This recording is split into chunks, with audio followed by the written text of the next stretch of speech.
a veces tienes que dejar tiempo para pensar y procesar los estímulos y no estar exactamente embarcado siempre en actividades. Porque yo he conocido a mucha gente que se embarca demasiado en actividades porque se teme a sí misma, teme su soledad, teme pensar.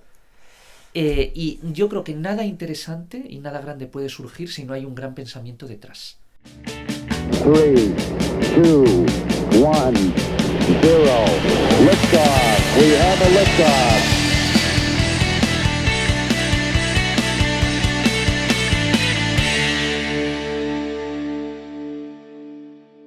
Bueno, Carlos, muchas gracias por estar hoy con nosotros, que nos has abierto tu despacho. Muchas gracias, nada, un placer. Voy a explicar un poco quién eres para que la gente te conozca un poco y tal. Eres doctor en Filosofía, Teología y licenciado en Químicas, en Ciencias Químicas. Has publicado más de 20 libros, más o menos. Sí, creo que es 22, sí, pero bueno. 22. Sí, no arriba, no abajo. Hiciste tu primera conferencia, no sé por qué he escuchado entrevistas tuyas y a la gente le gusta decir esto. Tu primera conferencia fue a los 12 años. Sí, además tú eres de Barcelona, ¿no? Sí. Pues en el Museo Egipcio de Barcelona, sí. Fíjate. Me acuerdo. Sí. Y después, muchas personas te conocerán porque saliste en Crónicas Marcianas. Hace ya mucho, ¿no? Casi cuando 20 años. 13 años. Sí, 13 de los... acabé de cumplir 13 hasta los 14, sí, hace prácticamente 20 años. O sea, que hacías una sección así como de cultura, filosofía, sí, un semanal, poco así... sí, iba todas las semanas a Barcelona, sí. Fue una experiencia, sí, ya casi no me acuerdo, o sea que... Bueno, ya lo pregúntame, pero bueno, ya no me acuerdo. Y después empezaste la universidad a los 15 años. Después en el 2000... ¿Sí, no? Después en el 2015 fuiste elegido miembro de la World Academy of Art and Science y en el 2016 miembro de la Academia Europea de las Ciencias y las Artes. De Salzburgo, exacto. De Salzburgo, exacto, con sede en Salzburgo.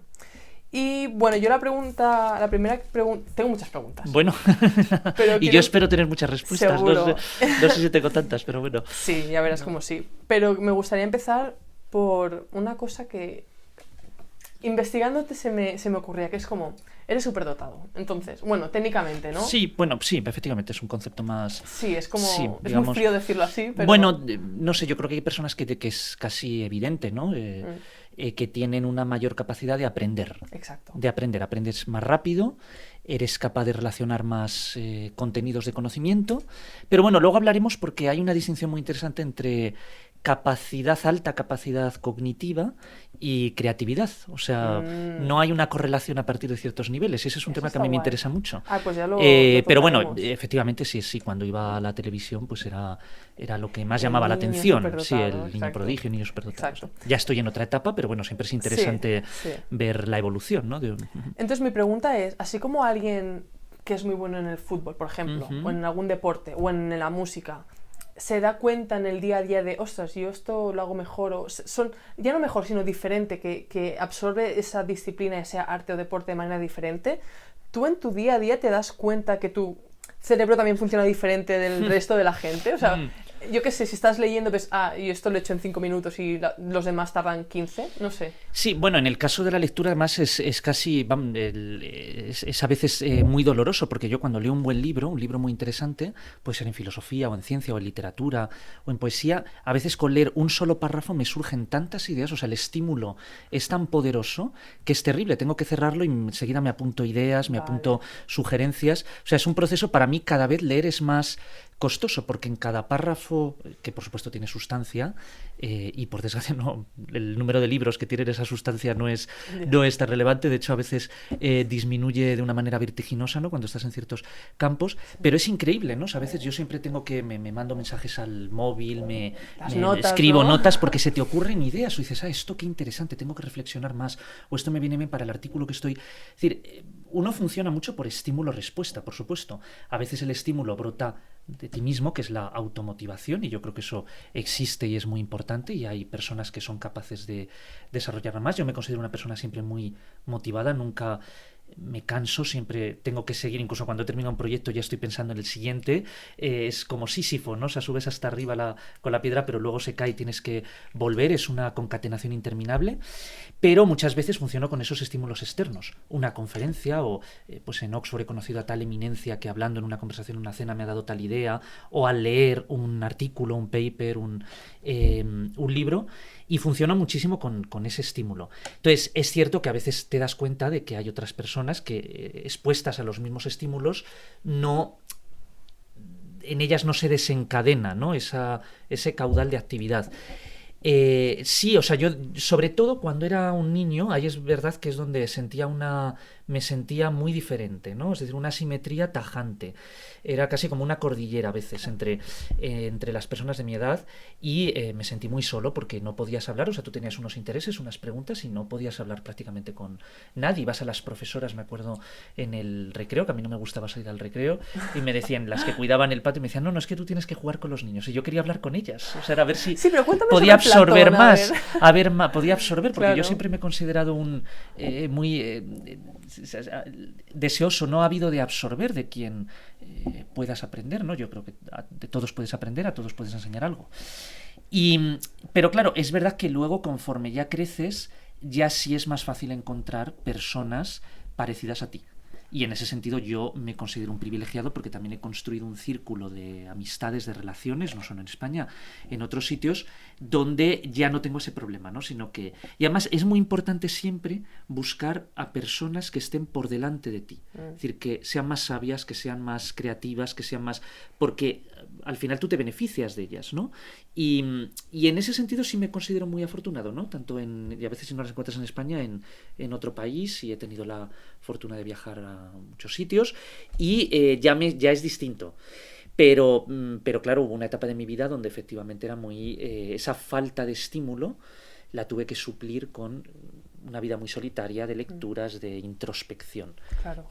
Y es curioso que digas, alguien como tú, digamos que pues has escrito muchos libros, tienes muchas referencias, eres muy activo en el mundo, sobre todo intelectual, que digas que quieres tener gente mejor que tú en ciertas disciplinas alrededor, porque hay mucha gente que quizá pensaría lo contrario, ¿no? Que soy el superdotado, tengo la inseguridad de que si alguien es mejor que yo, me va a dejar mal, ¿no? Entonces, ¿qué opinas de esto? ¿Tuviste eso? A lo mejor lo tuviste o no. Puede ser en algunos momentos, pero lo cierto es que no. También tuve la suerte de que era un niño, ¿no? Cuando se detectaron esas capacidades, esas posibilidades, y entonces ya pues tuve un tipo de vida muy excepcional, ¿no? Es decir, pues también el ir a los medios de comunicación, yo lo cuento siempre, pues me acuerdo, iba a la tele y al día siguiente me habían invitado a una cena con un gran autor francés que había escrito una biografía de Cervantes, otra con un futuro ministro o con el ministro de ese momento, otra con un científico, con un escritor, años, ¿no? Claro, entonces yo ya tuve unos estímulos que evidentemente me dieron cuenta de, vale, tú puedes haber avanzado mucho por tu cuenta, pero te queda muchísimo, es decir, muchísimo, ¿no? Esto me acuerdo una vez, tenía 16 años, hablando con un premio Nobel de Medicina, porque yo en ese momento tenía un proyecto que era el de Summa Universalis, ¿no? Una especie de, como hacían en la Edad Media, la suma teológica, la Summa Universalis, ¿no? De todo el conocimiento, que ahora mismo, en términos más actuales y más técnicos, es lo que ahora llamo la integración del conocimiento. Y me dijo este premio Nobel, estoy hablando con él, tal, me dice, por supuesto, tienes que aprender mucho más de biología para hacer ese proyecto. Y efectivamente me estimuló mucho y dije, es cierto, yo no sé mucha biología. Me puse a leer, me puse a estudiar, que luego en años futuros desembocó en el trabajo que he hecho en el proyecto Mente-Cerebro y en la relación entre neurociencia y filosofía. Y sin eso, todo lo que estoy haciendo ahora mismo sobre la integración del conocimiento no serviría de nada, porque el elemento fundamental en toda teoría del conocimiento y toda integración del conocimiento tiene que ser la mente humana, que es la que genera el conocimiento, y por tanto también el cerebro humano, puesto que ya hablaremos, para mí la mente es la organización funcional del cerebro. Entonces, el aprender de personas que están por encima de ti, un momento puede ser en ese momento, a lo mejor en un futuro no, es el ideal, ¿no? Uno también tiene que tener el ideal de superarse a sí mismo y a otros, pero que no es solo competir, es también cooperar. Eso es esencial, y rodearse de gente que está por delante de ti y de la que tú puedes aprender me parece fundamental. Entonces, yo sí, siempre lo he tenido muy claro, ¿no? Que había que buscar a los mejores, y a mí siempre me ha gustado también relacionarme con grandes mentes, como el sol irradia luz, ¿no? Entonces, casi por ir a la famosa metáfora de Plotino, neoplatónica, ¿no? Pues esa luz que tú, por lo menos, si te acercas más vas a captar de esa luz, ¿no? Entonces, no por vanidad o por miedo o timidez, que hay muchísimos factores psicológicos, ¿no? Que a veces pueden concurrir ahí, no te quedes en ti mismo y no te alejes de esas mentes. a veces no tienes ni siquiera que conocerlas. Hoy, por fortuna, tenemos muchísima más suerte que hace 20 años o 25 años, cuando yo me iniciaba en los caminos del conocimiento, pues no había internet prácticamente, tenía que ir a la biblioteca municipal, Wow. los libros que tenían ahí, que eran una fracción ínfima de... Hoy en día es mucho más fácil, tú ya no necesitas ni siquiera conocer directamente a tal persona, ves sus conferencias, lees sus artículos, pero evidentemente si también puedes hablar con ellas, aunque sea a veces poquito, ¿no? Es decir, que te dé una clave, una luz, y eso eso me ha ocurrido muchas veces. Me acuerdo una vez cenando en Oxford con este gran neurocientífico francés Jean-Pierre Changé. Estuve hablando con él, le extraje todo lo que pude, ¿no?, de sus fabulosos conocimientos, y me dio ciertas claves que luego me han orientado mucho en mi propio trabajo, ¿no? O sea que es así. Yo creo que hoy en día tenemos más facilidades, y yo doy gracias a muchas personas pues que me ayudaron desde muy pronto y me permitieron tener acceso a esa cadena de estímulos que es fundamental, ¿no? O sea, Totalmente. el estímulo es solamente lo que la luz solar a las plantas, eso está claro, es el alimento. Entonces tu fotosíntesis mental exige estímulos continuos, y cuando uno cree que ya sabe, es muy peligroso, porque el conocimiento es infinito, es potencialmente infinito al menos, y por tanto la búsqueda es infinita.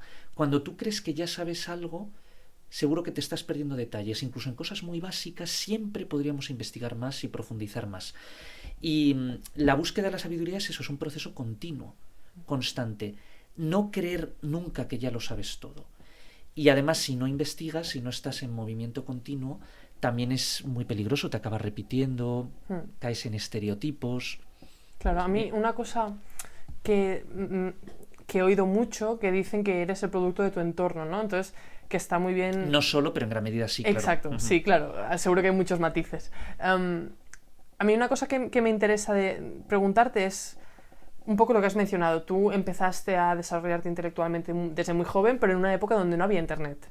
Entonces, ¿cómo lo haces para mantener para seguir estirándote, para mantener tu edge, digamos? De decir, bueno, no estoy en Oxford o no estoy en donde sea, pero voy a estirarme y esforzarme para ir más allá y hacer el mejor trabajo que pueda hacer.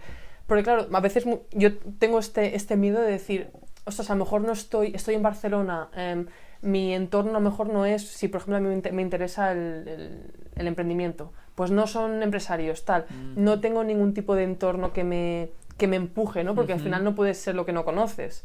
Entonces, ¿cómo hiciste tú para mantener esas ganas de seguir trabajando y de no relajarte, ¿no? Decir, bueno, aquí en mi entorno soy el mejor, digamos, como quieras decir, el mejor o lo que sea, me voy a relajar. ¿Cómo mantuviste esas ganas de seguir haciendo? Siempre me considero una persona, como te decía antes, capaz de automotivarse. Es decir, que aunque estuviera en un desierto solo, ahora me exiliaras a una isla prácticamente deshabitada, yo seguro que estoy convencido, ¿no? O sea, confío mucho en mí mismo, yo encontraría fuentes de estímulo. Entonces, yo cuando era un niño, en los años 90, pues efectivamente me sentía muy solo, no tenía prácticamente interlocutores, pero había un magnífico producto de nuestro estado del bienestar, que son las bibliotecas públicas, y quiero hacer aquí un canto a la belleza de las bibliotecas públicas y a su importancia, porque para mí fue absolutamente clave. Por eso cuando ha habido recortes, etcétera, por favor no recortemos en eso. Es decir, hay muchos niños que seguro que están en la misma situación, y si yo no hubiera podido ir a esa biblioteca pública, ¿de dónde habría sacado? Tenía libros en casa, pero no había internet, existía, se había metido, pero no había llegado todavía, no había calado, no había llegado a las familias, digamos, de las clases medias, todavía no estaba ahí. Y en esa biblioteca había libros pocos, pero había libros muy buenos. Y además yo me hice también amigo de las bibliotecarias, ellas me ayudaban y yo pasaba horas leyendo. ¿Horas? ¿Cuánto? Horas. Yo salía del colegio, pues eso, pues por la tarde, nos era a las 4:30 y a lo mejor me estaba hasta las 8. Dios. O sea, iba directamente. Y a veces también me atrevo a decir que sobreestimamos la importancia de ciertos entornos y de ciertos estímulos.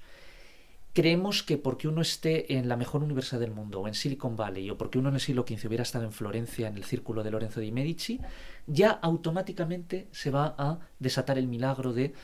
No, a veces la creatividad también florece en el límite. Y cuando tienes menos recursos o estás en una situación más aislada, también estás sometido a menos presiones, te sientes menos eclipsado, no estás compitiendo, y a veces la competencia es buena, pero también es mala porque te obliga a no reflexionar con tiempo, no tienes esa ponderación que en ciertos campos del saber es tan importante. Entonces tú mismo te esfuerzas más. O sea, a veces es como un balance, ¿no? Es un balance. Es cierto que, por supuesto, cuando tienes grandes posibilidades de estímulo, aprovéchalas. Es decir, si estás en Harvard, en Princeton, en Oxford, Claro. o en tecnología en Silicon Valley, Stanford, etcétera, por supuesto. Pero también he conocido a mucha gente que ha ido a esos entornos y no lo ha aprovechado bien. Ha sido saturada por el estímulo. La han Esto es como como encogido, ¿no? el sistema se ha saturado, ¿no? Porque hay demasiado estímulo. Sí. Es un óptimo. Porque si tienes a veces demasiado estímulo, te puedes saturar y entonces ya no reaccionas. Y uno también se puede intimidar, ¿no? Pues estar rodeado de los mejores del mundo y dices, ¿qué voy a poder aportar yo? Y pues te deprimes y no haces nada y ya vas simplemente a... ya estás en la retaguardia, ¿no? Ya no te pones en la vanguardia. Ya no marcas tú el ritmo. Entonces no hay una regla general, pero yo lo que sí diría es que uno tiene primero que confiar en sí mismo, uno no tiene que dejarse intimidar por ciertos sitios de prestigio y tal. El conocimiento, la ventaja es que no hay principio de autoridad. Es decir, ¿Qué quieres decir? en la verdad y en la búsqueda del conocimiento no hay principio de autoridad. Que todo el Si mundo uno tiene puede... una idea interesante y tiene una crítica interesante, aunque esa persona sea el gran divo de ese campo, la puede mandar ahora mismo, es mucho más fácil que antes, puede mandar un artículo, puede mandar el libro a una editorial. Es más difícil, efectivamente, si tú eres profesor en Oxford, en una universidad o ya eres reconocido, te van a publicar con más facilidad, pero no hay nada prescrito. Es decir, si tú tienes una idea interesante y es correcta, o por lo menos es interesante y genera debate y es persuasiva, adelante, no te dejes intimidar. Eso sería el tema. Y claro, el mundo del emprendimiento, yo no me dedico a ello, pero sí conozco a bastante gente que trabaja y a mí me atrevo a decir que hay algo parecido, ¿no? Es decir, que efectivamente hay personas que piensan que por estar en tal contexto ya, por ósmosis, sin hacer prácticamente nada, ya les va a venir esa iluminación celestial. En absoluto. Lo que pasa que, claro, si tú estás en una plataforma, es como donde tienes ya más posibilidades, pues es más fácil, se maximizan las probabilidades de que puedas hacer algo importante. Pero no es imprescindible. Yo en eso creo que no hay nada que esté prescrito. Y a veces ha habido gente en entornos menos favorecidos y a veces en entornos con poco estímulo. Fíjate aquí en España el profesor Ramón y Cajal o en Rusia Pavlov y sin embargo hicieron grandes contribuciones al conocimiento. O en filosofía Immanuel Kant, pues tú fíjate dónde estaba. Era una universidad, digamos, no era de primer orden desde luego y estuvo muy aislado. Es verdad. Pero, por supuesto, cuando tienes la posibilidad del estímulo, no es tanto de ser estimulado como de aprovechar bien el estímulo. O sea, no es cuantitativo, es cualitativo. Y a veces menos estímulo, pero bien aprovechado, es mejor que demasiados estímulos que en el fondo te acaban saturando. Mira, esto me sirve de puente a la siguiente pregunta, que es ¿cómo decides qué proyecto hacer? Porque has escrito 21, 22 libros, has hecho muchos proyectos a lo largo de tu vida. Entonces también dices que recibes mucho estímulo en general, ¿no? Que te ves muy estimulado por un párrafo o lo que sea. Entonces, ¿cómo decides sobre qué estímulo avanzas y dices voy a centrarme en esto y qué no? Llámale estímulo, llámale proyecto para otra persona. Sí, buena pregunta. Sí, ¿qué principio de selección aplicas, ¿no? Para... claro, no hay una... evidentemente hay algunos que te vienen, son, digamos, estímulos externos muy claros, ¿no? Y alguien te sugiere, oye, mira, estoy en esto, ¿por qué no trabajas en esto? ¿Por qué no tal? O este libro, ¿por qué...? Pero en general, en otra etapa, antes quizás sí trabajaba más según ese método, pero llevo ya varios años donde no, o sea, me han ofrecido a veces proyectos que no me interesaban, ¿no? Y digo, pues mira, no, aunque pueda resultar... No, ahora no me veo, o sea, tiene que ser... Yo escribo y pienso... fundamentalmente para mí mismo, porque si no estoy reconciliado con lo que yo mismo hago, no creo que vaya a poder hacer nada interesante por los demás. Y luego de eso que yo hago para mí mismo, pues siempre hay algo, una porción, un porcentaje puede ser bajo, que quizás interese a los demás. Y con eso ya me doy por satisfecho. Pero tiene que ser algo que realmente me convenza a mí mismo. Es decir, simplemente porque haya una moda o ahora tal, no, justamente eso suele ser el criterio para que no trabaje en ello, ¿no? No me gusta verme sometido a esas presiones externas. Otra cosa es que, bueno, pues por curiosidad lea, diga, y a lo mejor en una entrevista pues sí pueda decir algo, pero para un artículo o un libro ya tiene que ser algo que yo tenga más pensado en lo que yo me sienta más tranquilo, más seguro de mí mismo y donde yo piensa que pueda decir algo, ¿no? Lo esencial para escribir es tener algo que decir, ¿no? O creer que tienes algo que decir, si no, no puedes. Entonces, y sobre todo yo además digo, la creatividad no es algo que, si fuera predecible y hubiera una regla, no sería creatividad. Por eso soy muy escéptico con gente que vende cursos de creatividad. Bueno, te pueden enseñar ejemplos o te pueden orientar, pero que nadie nos engañe, nadie tiene ninguna receta. Otra cosa es que puedas hacer una reflexión neurocientífica sobre las bases, los correlatos neurales de los procesos creativos, o sobre la filosofía de la creatividad, de lo que supone la creatividad como apertura de nuevos horizontes para la mente humana, de cuestionamiento de los principios básicos, de resolución de paradojas. Eso sí, pero la receta para la creatividad no existe, entre otras cosas porque depende de tus circunstancias, de tu entorno, de quién eres tú en concreto, de qué conocimientos ya acumulas, de cómo es tu mente, cuán flexible es tu mente, etcétera.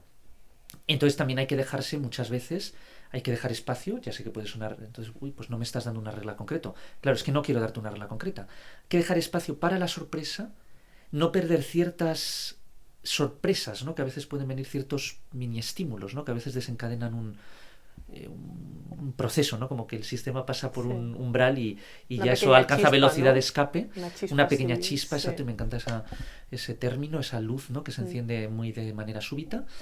No es malo a veces no estar haciendo nada en concreto. Uy. O sea, tener, sí, me explico, evidentemente uno tiene un sistema base, ¿no? Digamos, default, ¿no? O sea, tienes como una base que es lo que tú tienes que hacer. Por ejemplo, si eres profesor universitario, tú tienes que dar X clases. Eso ya es tu base, es lo que tú tienes que hacer. Te puedes sentir útil porque ya vas a dar esas clases. Tienes que darlas de la mejor manera posible. Pero luego a veces estar siempre uy, no, es que estoy todo el rato en conferencias, estoy todo el rato en tal, estoy yendo tal, estoy... A veces tienes que dejar tiempo para pensar y procesar los estímulos. Y no estar exactamente embarcado siempre en actividades. Porque yo he conocido a mucha gente que se embarca demasiado en actividades porque se teme a sí misma, teme su soledad, teme pensar. Y yo creo que nada interesante y nada grande puede surgir si no hay un gran pensamiento detrás. Y no has pensado grandemente sobre ello. Y claro, también... Y no, primero, no pasa nada si no te surge ninguna idea, ya surgirá y no, es decir, no hay ninguna obligación, no hay un contrato, te digas, tengo que hacer esto, ¿no?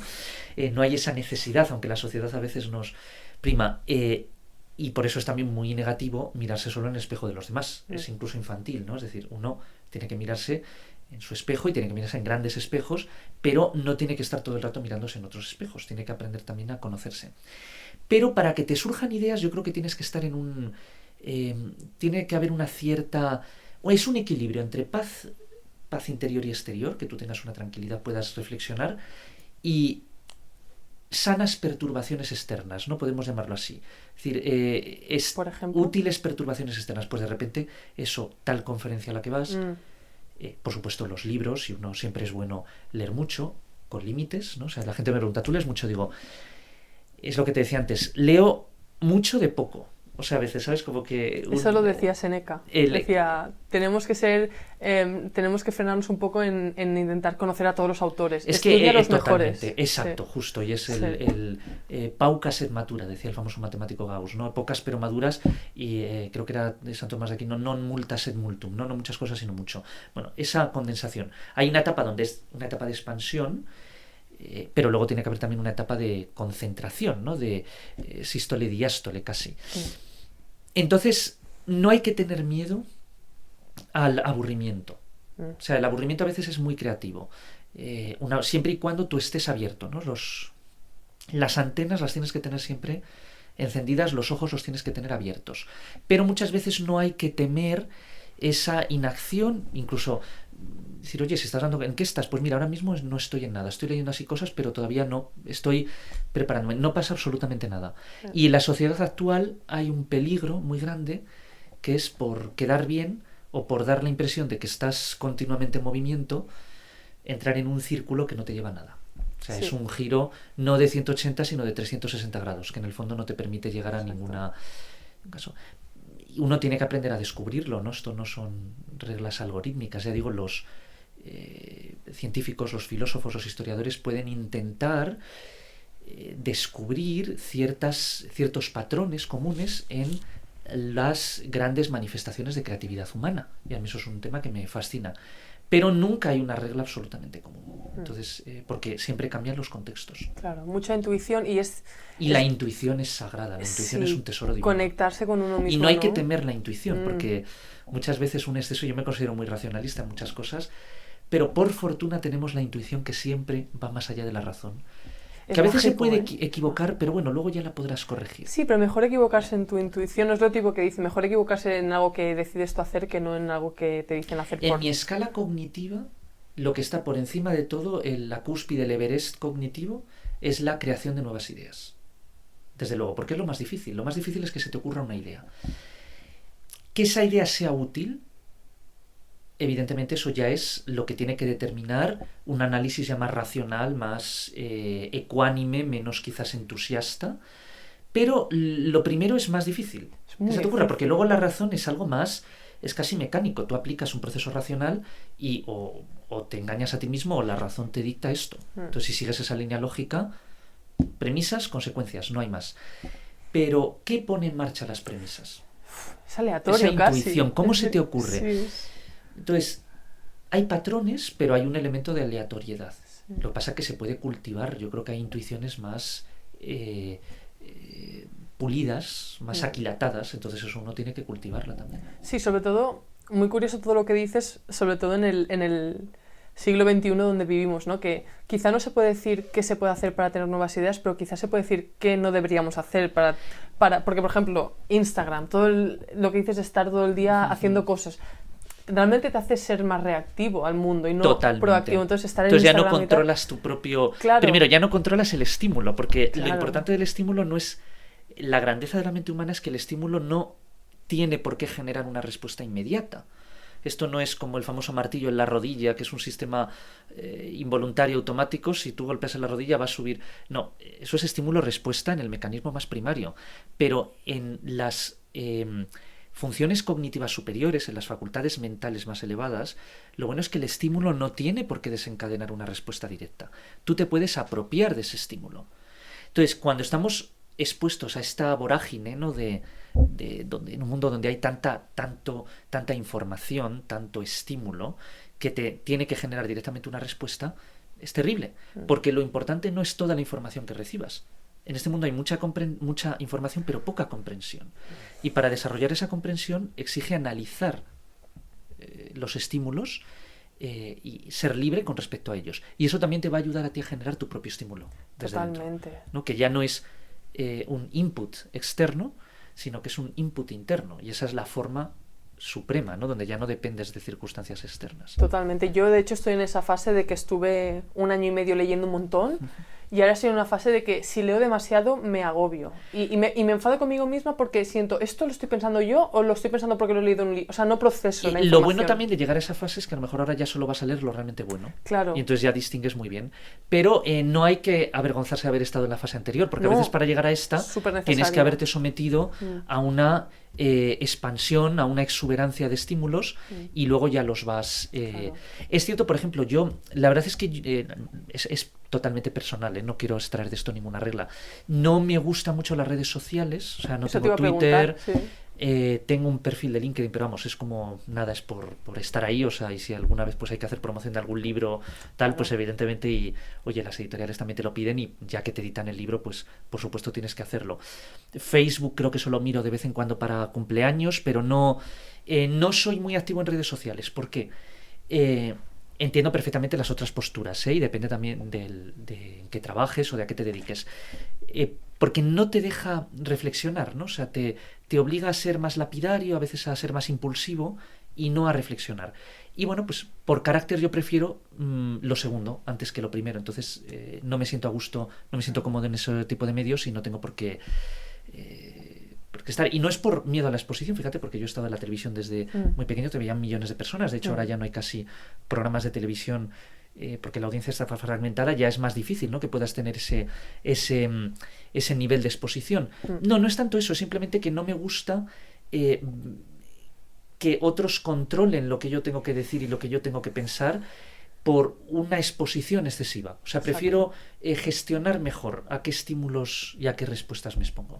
Eso es muy importante y es un patrón de comportamiento que mucha gente a la que yo admiro y tal también hace. O sea, no es una cosa, digo para los que estén escuchando o viendo, que no es una cosa personal tuya, que esto lo he oído en mucha gente que Pues lo mira, hace. me reconforta. Ya digo, no Sí. veo, o sea, no creo que no indica para nada. Yo conozco a incluso grandes pensadores y personas con ideas muy profundas que están también en redes sociales. No pasa nada. ¿No? Pero yo creo que uno tiene que aprender a conocerse y decir, pues mira, no, el que yo estuviera en Instagram y estuviera poniendo fotos, ahora acabo de hacer varios viajes, estaba en China, estuve también el año pasado en Israel. Pues, ¿y para qué? O sea, a lo mejor en un futuro, si puedo escribir un libro de mis viajes y de las reflexiones que me ha suscitado estar en Pekín o en Xi'an o en Jerusalén y hablo de ello y pongo alguna foto, si acaso, pero no porque tengo que estar en todo momento informando a otras personas de dónde estoy. Quiero que lo sepan las personas de mi entorno, familiares, amigos, el resto no veo por qué. Claro. Pero bueno, también, es decir, no es que quiera criticar al otro, No. en absoluto, simplemente es una elección personal. No me sentiría muy cómodo, ¿no?, con esa exposición continua. Explícanos un poco, has escrito muchos libros y haces muchos proyectos y eres profesor de universidad, estás muy ocupado. En teoría, hacia el mundo externo parece que haces muchas cosas. Entonces, explícanos un poco cómo es tu día a día. Sí, a mí hay una regla que siempre me gustó, llevo ya varios años y siempre he soñado, ¿no?, con ese tipo de vida, que es que, y me considero un privilegiado, porque sé que hay gente que tristemente, y espero que la situación mejore, ¿no?, porque tienen trabajos que es imposible que ames ese trabajo, ¿no? Yo digo, lo triste de nuestra sociedad es que la mayor parte de la gente no puede amar su trabajo. Es imposible. Es utópico y además estas consignas a veces ideológicas, ¿no?, que nos dan, no, es que tú en tu trabajo tienes que hacerlo de maravilla y amar tu trabajo y estar muy bien en tu empresa. Mira, sí, es absolutamente hipócrita que digas eso cuando tú tienes un trabajo privilegiado y hay gente que está en trabajos terribles, muy poco remunerados, muy poco reconocidos. Entonces no empezamos a hablar con esas jergas a veces de escuela de negocio, ¿no?, muy que la verdad es que no me enervan a veces, ¿no? No, es decir, pero yo me siento un privilegiado porque en realidad yo no considero que trabaje, yo hago lo que me gusta, es decir, que yo estaría haciéndolo en cualquier caso, que es buscar el conocimiento, reflexionar sobre el conocimiento, intentar crear ideas y transmitir el conocimiento. Entonces me considero un privilegiado porque estoy en todas esas fases. Doy clase y la interacción con los alumnos es muy importante porque aprendes enseñando, ¿no? Ya lo decían los clásicos de Oquendo Disques, pero es que es verdad, yo lo he comprobado. Y de hecho, cuando más aprendes es cuando algún alumno te enseña a ti. Porque o te corrige o te dice, pues he leído recientemente, o qué le parece, o te plantea una pregunta que te obliga a ti a reflexionar. Y eso me parece muy, muy importante y muy interesante, tanto desde un punto de vista egoísta, ¿no?, de que tú mismo aprendes, como desde un punto de vista de la transmisión del conocimiento, de nuestra labor en la sociedad, que es ayudar, crear, transmitir, compartir, ¿no? Y luego, sobre todo, buscando, pensando, estudiando, creando ideas, integrando ideas, relacionando. En eso me siento muy privilegiado. Y hay elementos de rutina, pues cuando tienes el semestre, pues los lunes a tal hora tengo clase de teoría del conocimiento. Pero luego la mayor parte de mis días son distintos. O sea, siempre hay cosas nuevas, ¿no? Pues un día puede ser que a lo mejor pasa por Madrid tal profesor y has quedado a comer o a cenar con ese profesor. Otro puede ser que no tengo nada y entonces simplemente estoy leyendo o doy un paseo y escribiendo. Y además yo soy bastante perfeccionista cuando escribo, entonces eso exige que me encierre varias horas. Otro puede ser que hay tal conferencia y me paso por ella, de alguna de estas fundaciones que tenemos en Madrid y organizan eventos interesantes. Otro puede ser que cojo el coche y me quiero ir a ver, me encanta recorrer lugares históricos de España, y entonces me he recorrido prácticamente toda España. He estado ya en todas las provincias y me queda algún patrimonio de la UNESCO, unas pinturas rupestres que hay en la frontera entre Portugal y España, pero he estado en todos los demás. Es que hace poco estuve en los dólmenes de Antequera que me quedaban, pues eso también lo hago. Si me surge la oportunidad de ir a una conferencia fuera de España, pues también, o visitar un país. Intento que sea distinto, combinar elementos de rutina con elementos inesperados, con elementos de vacío, de decir, pues ahora tengo toda esta tarde libre y no me da miedo tener la tarde libre. Me voy a poner a leer este libro, o voy a ponerme a corregir este texto, o voy a leer tranquilamente, o voy a dar un paseo por algún parque y así me voy a la sierra.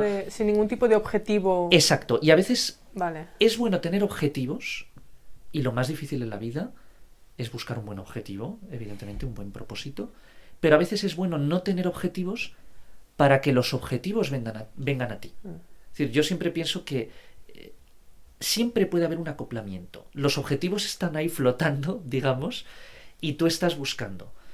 Y a veces surge el acoplamiento, a veces no, pero para que surja el acoplamiento, si tú ya tienes excesivamente prediseñados esos objetivos, como si hubiera una armonía preestablecida, pues no te vas a abrir a nada nuevo. No, ya vas a estar secuestrado por tus expectativas iniciales. No das un salto a nuevas expectativas. Entonces siempre es bueno a veces tener elementos, digamos, de vacío, ¿no? O sea, no sentir horror vacui, no caer en una especie de barroquismo existencial donde no, es que tengo que tener la agenda llena. Yo no me dedico al mundo, no soy ejecutivo, no soy... yo entiendo, hay gente que está muy ocupada porque, claro, efectivamente, cuando hablas con ciertos políticos o con ministros, o tal, hace poco estaba hablando con una ministra y me decía, es que, claro, cuando estás en un ministerio es que no puedes ningún momento, o sea, es que es desde las 8:30 hasta las 10 y el teléfono, bueno, evidentemente porque tienes mucha responsabilidad, pero si estás en el mundo académico, es verdad que también hay elementos de gestión. A mí no me gusta nada la gestión, aunque ahora me han puesto algo de gestión, pero no me gusta, de reconocerlo. A mí me gusta investigar y enseñar. Si por mí fuera no tendría nada de gestión, pero bueno, también siempre a veces tienes que hacer algo y es bueno. No me gusta ni que me manden ni yo mandar. Pero bueno, a veces entonces cuando estás en gestión tú tienes que empezar a mandar y dar una orden y... No, bueno, te adaptas, ¿no? Uno tiene que adaptarse a todo. Pero en el mundo académico tienes que tener esos espacios de pensamiento. Estar muy estimulado, leer a los mejores autores, ver lo que se está pensando, lo que se está investigando en los lugares de vanguardia, en los grandes autores, y luego tú reflexionar, ponderarlo. Lo que has dicho de la política me parece un poco fuerte, porque precisamente en esa profesión es cuando que sí que tendrían que tener momentos de reflexionar. Ya. Porque, por ejemplo... Es que ahora discurre todo tan rápido. Tan rápido. A lo mejor la cosa es... porque y yo no estoy dando lecciones, pero yo he leído cosas sobre Churchill, sobre Kennedy, sobre la Guerra Fría. Que a veces cuando se aislaban. Se iba a la cabaña. Obviamente, o sea, la cosa a lo mejor no es hacer los vacíos, a lo mejor como puedes hacer tú, de hoy no hago nada, no hago nada. Sí. Hago vacío, mañana tengo una conferencia. Pero yo creo que todo el mundo podría hacer a lo mejor como en bloques, ¿no? Decir, bueno, tengo un mes de locos, pero después voy a estar 4 días que, ¿sabes? Eso es un tema bastante interesante, porque yo creo que a veces político. Es fundamental en todo, yo creo, distinguir lo urgente de lo importante. Súper importante. Y claro, sí. incluso cuando estás muy ocupado... piensas que lo importante es lo urgente. Y no es verdad. Incluso yo a veces que estoy muy ocupado porque, imagínate, estás corrigiendo un texto, tienes que entregar un artículo, tienes que dar una clase, tienes que dar una conferencia, tienes al día siguiente que irte a tal ciudad porque hay esto, tienes... Incluso en esas situaciones, que es difícil, porque a veces estás muy... el día tiene las horas que tiene. Claro. Incluso en esas circunstancias ver siempre, oye, que esto no me haga perder, que yo estoy reflexionando sobre este tema filosófico que es más profundo, y eso es lo importante. Eso es lo importante. Entonces, que tus grandes energías las dediques a eso.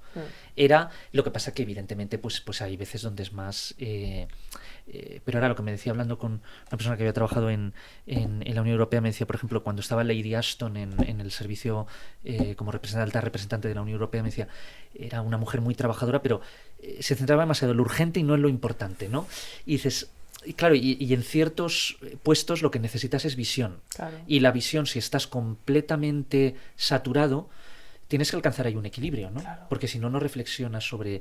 Y yo lo veo a veces, incluso en el mundo académico, a veces pues entramos en cosas demasiado pequeñas, que hay que entrar en ellas también, ¿no? Pero si tal, o la edición de no sé qué, o el...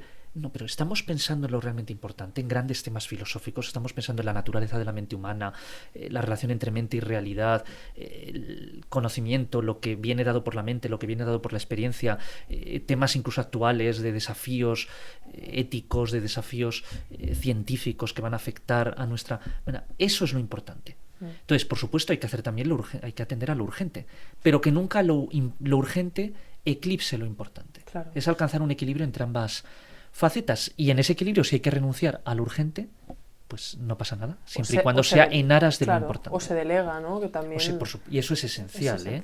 O sea, yo he aprendido muchísimo a delegar porque quizás también por ese perfeccionismo a veces no me fío, incluso cuando estoy editando un libro, tengo que corregir yo todas las etapas, volver, me tiene que pasar las primeras pruebas y yo ver exactamente... Y últimamente también he aprendido a delegar en gente de la que me fío mucho, decir, oye, mira, ¿me puedes...? Yo he revisado ya este texto, creo que está... Bien, siempre hay errores de los que no te has dado cuenta, eso siempre ocurre, es deprimente, pero también decir, bueno, es una cura de humildad, ¿no? Es decir, porque a veces, pero ¿cómo no me había dado cuenta de esto? Que esta inconsistencia sintáctica o esta errata, o aquí no me había dado cuenta de que he repetido, a mí me pone muy... no me gusta nada repetir ciertas palabras en el mismo párrafo, o que haya rimas internas, cosas así, bueno.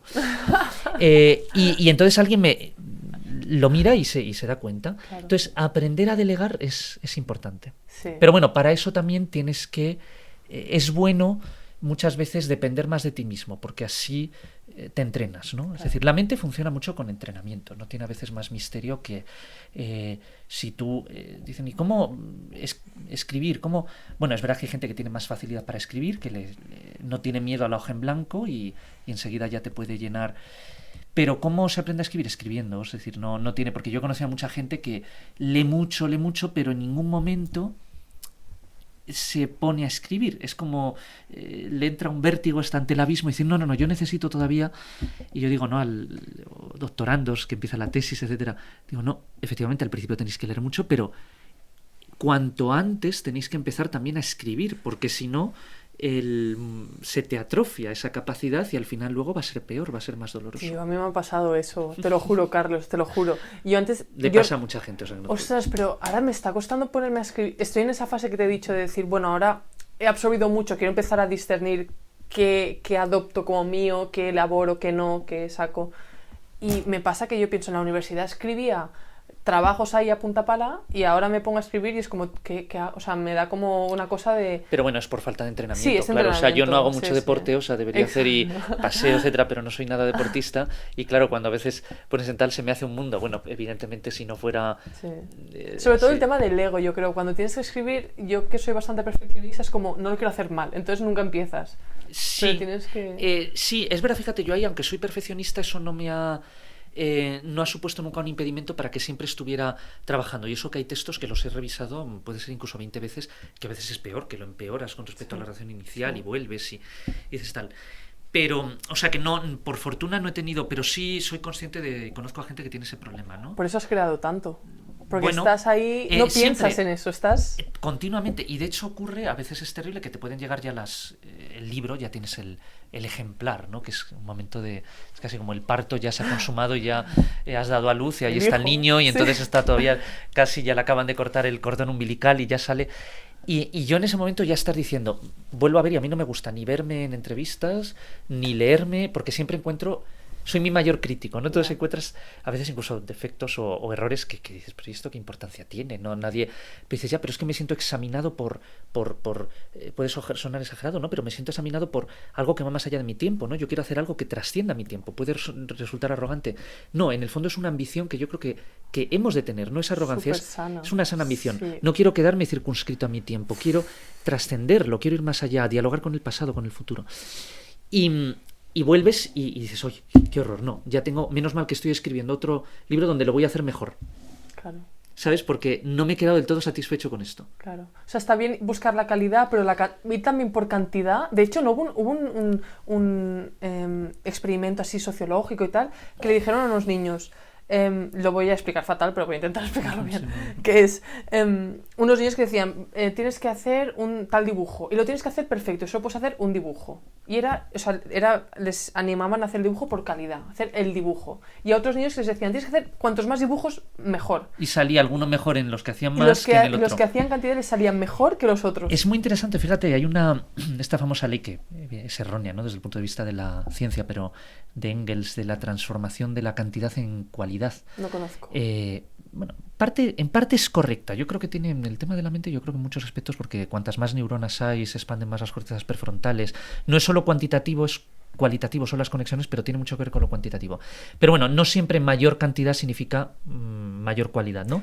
Pero en muchos aspectos sí.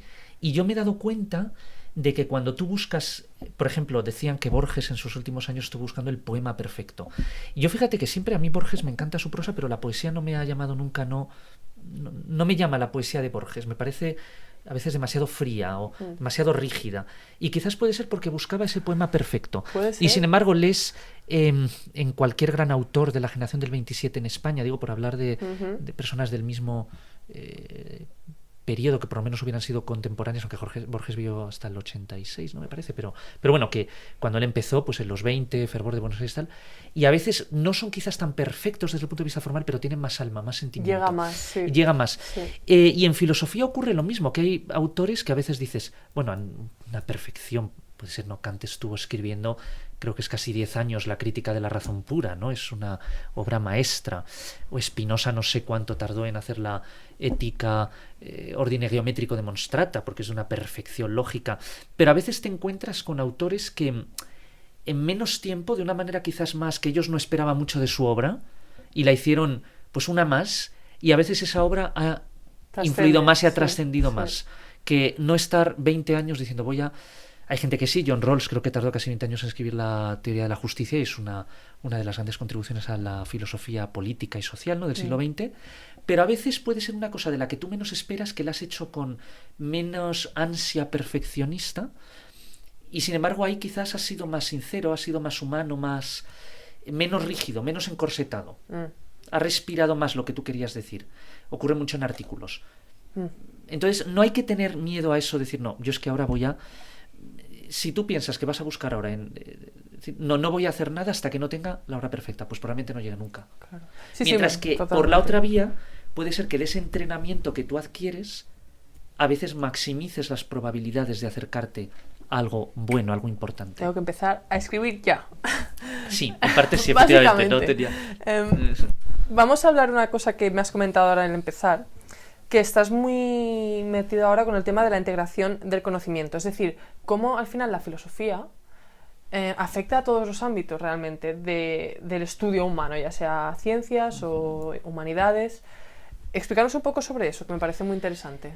Yo soy profesor de filosofía, ¿no? Mi departamento es filosofía, pero siempre, quizás es una cuestión más personal, siempre he tenido intereses muy, muy diversos, ¿no? He sido muy curioso y no puedo evitarlo. Es como se expanden esos rayos y afectan a muchísimos ámbitos y hay temas que no me interesa todo, pero sí hay varios y heterogéneos que me interesan. Y claro, yo siempre me he planteado también, a mí me gusta mucho la filosofía, yo creo que siempre va a haber personas a las que gusten de la filosofía, aunque no tenga una utilidad inmediata según los cánones de utilidad que hoy nos marca un poco el mundo. Y a mí siempre me ha parecido que el mayor espectáculo del mundo no es ciertas maravillas naturales, es el libre movimiento de la mente humana. Es decir, lo que hacemos cuando pensamos por pensar.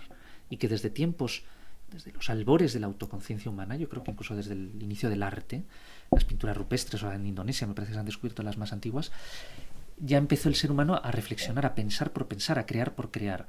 Y por supuesto en la filosofía eso alcanza la máxima expresión, ¿no? Cuando con los griegos, aunque yo creo que hay filosofía antes de Grecia, en Egipto, en Mesopotamia y en la India ya tienes elementos de filosofía, ya empezó el ser humano a reflexionar por reflexionar. Y ese es el mayor espectáculo del mundo, creo.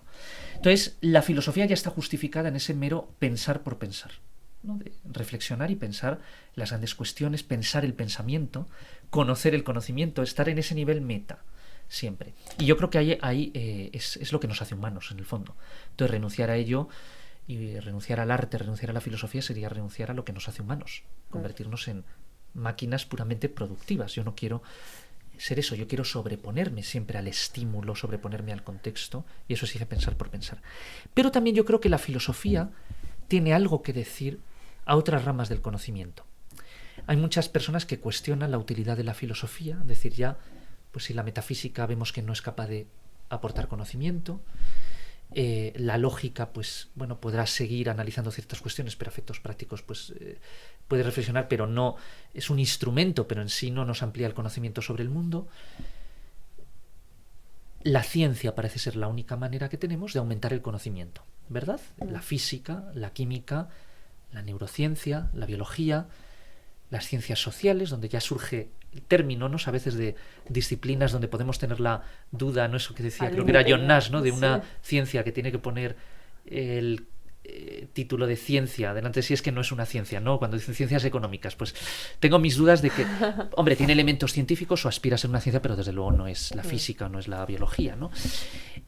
Aunque hacen un esfuerzo muy importante, que es intentar comprender los procesos económicos con herramientas racionales y de acuerdo con las evidencias. Lo que pasa que no es una ciencia, desde luego, dura, ¿no? Es muy blanda o blandísima.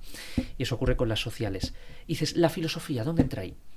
Bueno, está la ética, y la ciencia no nos da una ética. De hecho, pensar que la ciencia nos va a dar una ética es volver a la famosa falacia naturalista, que es confundir el ser con el deber ser. La ciencia nos explica los mecanismos de la realidad, cómo son las cosas, pero no nos dice cómo deben ser las cosas. La tecnología nos dice cuáles son las posibilidades de ser de las cosas, pero no nos dice cómo deben ser las cosas. Entonces, en ética, yo estoy seguro de que ahí siempre va a haber un horizonte de reflexión, un territorio virgen para la filosofía. Y de hecho hay muchas personas en filosofía que trabajan en ética y las llaman incluso a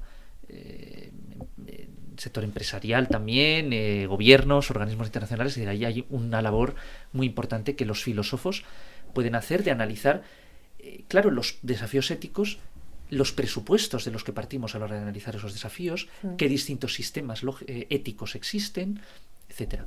Y eso es una labor muy importante de la filosofía, analizar los presupuestos, que a veces parece que no. Gente que piensa que las teorías económicas son como si esto fuera una teoría física. No hay presupuestos ideológicos, por supuesto que los hay. ¿En ciencia hay presupuestos? Hombre, en física siempre hay algún presupuesto, pero son mínimos y elásticos. Son presupuestos tan elementales que prácticamente es como si no hubiera presupuestos. Pero en ciencias sociales hay muchos presupuestos. Y eso es importante, es un tema que a mí también me interesa. Dices, ¿qué puede aportar la filosofía a las ciencias más duras? Digamos, a la física, a la química, a la biología, a la neurociencia. ¿Qué puede aportar ahí la filosofía? Y este es un debate que yo siempre he tenido, porque a mí me gusta mucho la ciencia y admiro profundamente los descubrimientos científicos, ¿no? Yo sigo revistas, intento leer todas las semanas por lo menos partes de Nature, de Science, de Neuron, de Cell, limitar más a 4 porque si no se te... A veces Physics Review, si no, no das abasto, ¿no? Pero por lo menos ver los títulos de los artículos, qué temas está leyendo, y si hay uno interesante, pues lo lees. ¿Qué puede aportar? Y además yo creo que la racionalidad científica es profundamente bella, porque es un proceso de autocorrección. Hay gente que dice, es que la ciencia es muy dogmática. Me dice tal. Digo, no, la ciencia es la antítesis. De hecho, muchas veces somos más dogmáticos los filósofos que los científicos, porque a veces los filósofos nos creemos que ya estamos en un nivel de pensamiento tan elevado que nadie nos puede corregir o nos puede supervisar en absoluto. A veces somos muy dogmáticos y no analizamos nuestros presupuestos. Los economistas muchas veces son muy dogmáticos, parten de unos paradigmas que no analizan. Las ciencias duras son la esencia del antidogmatismo, porque los presupuestos se están continuamente revisando y no pasa nada. Y tú lees ciertos artículos y no pasa nada. Cuando se creó la mecánica cuántica se puso en cuestionamiento el principio de conservación de la energía. Bohr decía, ¿por qué tenemos que cumplir ese principio? Ahora está en cuestionamiento a escala cosmológica y la gente se lo plantea. La conservación de la energía, que parece como el paradigma de una verdad científica inalterable. Es decir, la ciencia, la belleza de la ciencia, la belleza de la racionalidad científica, a mi juicio, consiste en que está dispuesta a corregirse continuamente y no teme revisar sus presupuestos, siempre y cuando se haga de una manera con dos requisitos: consistencia lógica y evidencias presentes o futuras, que es cuando tú haces predicciones, ¿no? Y dices, claro, yo admiro la capacidad que tiene la ciencia para avanzar, para crear nuevo conocimiento, para revisar el anterior. ¿Qué pasa con la filosofía? Antes los filósofos participaban en la ciencia y hay filósofos que podían hacer aportaciones. En el 17, en el 18, incluso en el 19. Claro, es cierto que la expansión asombrosa del conocimiento científico, todo lo que sabemos, hace que necesitemos especializarnos. Pero, justamente, como contrapeso a esa especialización, yo creo que sigue siendo necesario que haya una disciplina que se dedique más a la síntesis que al análisis. Por supuesto, que tenga poder analítico, pero también sintético. Que no tema contemplar la ciencia como un todo, no ya por áreas divididas, sino contemplar los grandes principios de la ciencia, los grandes conceptos de la ciencia. Y aquí va lo que me preguntaba sobre la integración del conocimiento. ¿Qué es la integración del conocimiento? Es buscar justamente esos átomos conceptuales que arman el aparato de las grandes ciencias, de la física, En la física se basa la química, en la química se basa la biología, en la neurociencia la biología, y yo creo que la neurociencia es el puente entre las ciencias naturales y las humanidades, por supuesto también las ciencias sociales. Analizar esos conceptos, ver ese sistema de conceptos, ver cómo se interrelacionan, para decir que por mucho, aunque sepamos mucho de ciencia, en el fondo todo se reduce a unos principios simples. Y hay que distinguir lo que es fundamental de lo que es más accesorio. Y entonces, teniendo esa especie de sistema racional, que es un sistema filosófico, armado por esos conceptos básicos, por esos átomos, ver también qué fallas, qué incompatibilidades hay entre ellos, porque eso puede presagiar un nuevo horizonte de investigación científica. Es decir, no quedarse solo en sintetizar el conocimiento científico, que es una cosa que puede hacer la filosofía, buscar esa especie de característica universalis leibniziana de átomos, no, sino también viendo esos conceptos, esos principios y esas interrelaciones, esas relaciones de dependencia entre áreas, ver, oye, por aquí a lo mejor hay un tema sobre el que deberían investigar más los científicos. Este principio parece incompatible con este otro. Yo creo que hay cosas ahí donde la filosofía puede aportar. Es integrar. Integrar no es solo sumar. No es decir, la ciencia es esto más esto más esto. Es buscar el espacio más amplio en el que se engloban las distintas ciencias. O sea, qué interesante. Es como que das un paso atrás y miras, vale, todo lo que hemos construido hasta ahora, ¿qué falta? O sea, es como que vas... Efectivamente. Es súper interesante. Porque en el fondo a mí me parece esencial unificar, es decir, está la física, fíjate lo poderoso que fue cuando se crea la mecánica cuántica. Prácticamente toda la química, todos los fundamentos de la química, toda la estructura atómica, todos lo que entendemos las reacciones químicas, etcétera, los electrones, todo se puede explicar, toda la tabla periódica se explica en el fondo por mecánica cuántica, por cómo se disponen los electrones en los orbitales atómicos. Es tan asombroso el poder de reducción que tiene ciertos principios científicos fundamentales que no puede dejar, a mí no me deja de generar admiración. Y junto a eso el poder de expansión, de apertura de nuevos horizontes de investigación. Y claro, al final, el gran horizonte que hoy en día tenemos, y el gran enigma científico, yo creo que mucha gente está de acuerdo, es entender la mente humana. Sobre todo la conciencia. La conciencia, exacto. Y eso se tiene que basar en el cuerpo de conocimiento previo que tenemos, de biología, de química, de física. Entonces, la filosofía puede poner en consonancia, puede poner en diálogo, incluso una llamada integración, los principios que tenemos de la física, de la química, de la biología, para abordar este problema tan acuciante, ¿no? Que es la naturaleza de la conciencia. ¿Qué opinas de eso, de la conciencia? ¿Tienes alguna opinión? Bueno, claro, es que ahora solo podemos opinar, ¿no? Realmente no se sabe nada. Hombre, sabemos cosas. Yo no soy neurocientífico, yo aprendo de los neurocientíficos y he tenido la suerte de conocer a grandes neurocientíficos, también de ir como oyente a clases de neuroanatomía en la Facultad de Medicina, etcétera, y admiro mucho el trabajo que hacen. A mí lo que más me interesa ahora mismo es el aspecto justamente de integración que hace el cerebro, de cómo de una diversidad de estímulos sensoriales, estímulos visuales, táctiles, olfativos, el cerebro logra una percepción unitaria, es decir, la integración multimodal. Y si eso lo elevamos a un plano de integración todavía superior, que se dará, supongo, en las cortezas asociativas superiores, es ya como de eso pasamos a la integración consciente, a yo soy consciente de mi percepción. Eso me parece tan fascinante. O sea, hay percepciones que no somos conscientes. Bueno, vamos a ver, tú percibes en general hay cosas de las que tú percibes, tú estás percibiéndolas y podemos demostrar que tú las estás percibiendo, pero tú a lo mejor en ese momento no eres consciente de ello. Hay, por supuesto, estímulos subliminales. El vídeo ese de los gorilas. Esto es un tema muy complejo porque el problema de estos temas es que no estamos de acuerdo ni siquiera con las definiciones y con la taxonomía. ¿Qué es consciencia? ¿Qué es percepción? ¿Qué es subliminal? ¿Qué es preconsciente? Es todo muy pero bueno, prematuro, yo creo que sí, sospecho que hay cosas de las que podemos estar percibiendo, pero ahora mismo tú no las estás integrando conscientemente, ¿no? Pero el cerebro sí está percibiéndolas. Pero a mí lo que me interesa, no me interesa tanto eso, me interesa la integración consciente, cuando pasamos a un plano superior, que es con los estímulos que tú tienes, tú los piensas, te adueñas de ellos. Y es el pensamiento consciente humano. Y eso me parece fascinante. Cómo llega el cerebro a integrar no solo modalidades distintas sensoriales, sino también a integrar lo sensorial en un nivel de abstracción superior, que es cuando tú destilas y te quedas solo con la forma, el concepto, el patrón fundamental.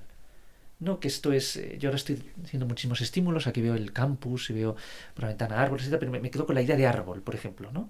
De distintos árboles. Y eso tiene que tener lugar, tiene que acontecer, estoy seguro, en las áreas asociativas superiores, ¿no? Que es un nivel superior de abstracción. A mí eso me parece fascinante. ¿Cómo llegamos a eso? Wow. A pasar de distintas percepciones del caos al orden, ¿no? A la unidad, a unificar eso. Y cómo integramos diversas características para extraer un patrón común. Hostia, qué interesante. Eso filosóficamente es fascinante. Y entra de lleno con el tema de la integración del conocimiento. Claro. Pero sabemos poco. Cuando hablas con los neurocientíficos, a veces... Yo soy un filósofo que admira profundamente la neurociencia, incluso en algunos casos me podría calificar de neurocientificista, ¿no? O sea, que pienso que muchos problemas filosóficos se van a poder reducir a neurociencia, Sí. porque yo creo que muchas grandes dualidades de las que parte la filosofía, subjetividad, objetividad, valores, hechos, intencionalidad, causalidad, etcétera, si las analizas, brotan en el fondo de la dualidad fundamentalmente materia, ¿no? Y la neurociencia yo creo que nos va a ayudar mucho ahí. Y hablas a veces con los neurocientíficos y dicen, uy, no, estamos mucho más lejos de lo que tú crees que estamos. Yeah. O sea, porque es verdad que a veces hay divulgadores que te hacen creer, es como en inteligencia artificial, que se ha alcanzado más. Pero no. Pero bueno, hay que hablar, por eso hay que hablar sobre todo con los investigadores que están Al pie del cañón. al pie del cañón. Claro. Pero bueno, yo tengo muchas esperanzas. Yo no creo que sea imposible abordar. Hay muchos filósofos, por ejemplo, Thomas Nagel piensa que el problema mente-cerebro es intratable, dice textualmente, porque la subjetividad, es decir, tú nunca vas a poder analizar objetivamente la subjetividad. Tiene sentido. Yo pienso que, claro, si pones una definición tan radical de subjetividad, tú ya en la propia definición estás haciendo... impidiendo, es decir, ya estás Claro. inmunizándote frente a cualquier tipo de análisis. Yo Claro. no creo que tengas que contraponer de manera tan radical como hizo el idealismo alemán la objetividad, el mundo, a la subjetividad, que sería el no yo, el yo como no mundo. No, yo creo que puedes encontrar puentes causales. Claro. Pero desde luego es un tema muy complicado y por eso es apasionante para un filósofo. Sí. ¿Qué opinas de la religión? De Dios. No, o sea, de la religión, o sea, a mí me fascina esta, porque al final la religión es una construcción, digamos, todos los histórica, ritos y tal, cultural. exacto.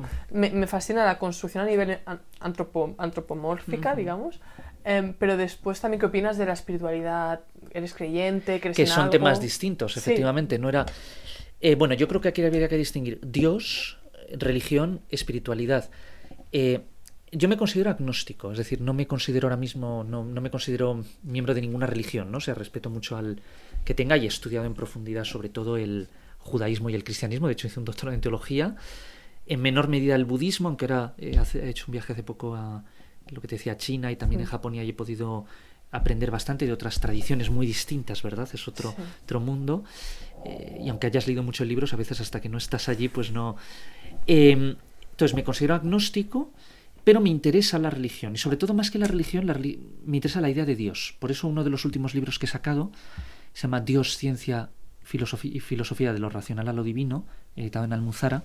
Es un ensayo, además el editor... que es una persona interesantísima, el exministro Manuel Pimentel, que yo le conocí por casualidad en un hotel y empezamos a hablar. Ostras. Y de esa noche en un hotel de León surgió, fíjate qué casualidad, ¿no? Surgió el fuerte. libro, o sea, empezamos a hablar y me dice, yo te tengo que editar un libro. Fíjate, y ahí está el libro. Wow. Me dijo, quiero que destiles lo que tú piensas sobre la idea de Dios en 40.000, 50.000 palabras. Porque yo los libros los mido más por palabras que por páginas, ¿no? Porque las páginas dependen mucho del formato de edición. Y... entonces yo me considero agnóstico con respecto a lo que tradicionalmente se llama Dios y a las religiones tradicionales.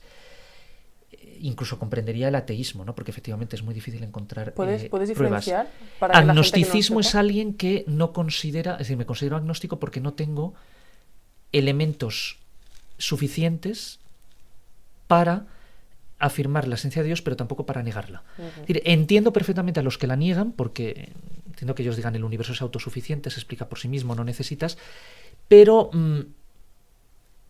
soy demasiado consciente de lo que sé, de lo que no sé, y espero demasiado de lo que no sé como para atreverme a descartar de manera absoluta la existencia de Dios. Alguien puede decir, te estás acogiendo al último resquicio, al último clavo ardiente. Bueno, puede ser, lo admito, pero desde un punto de vista de pureza lógica argumentativa hay demasiadas cosas que ignoro y por tanto no puedo negarlo. No me sentiría en paz conmigo mismo si lo hiciera, ¿no?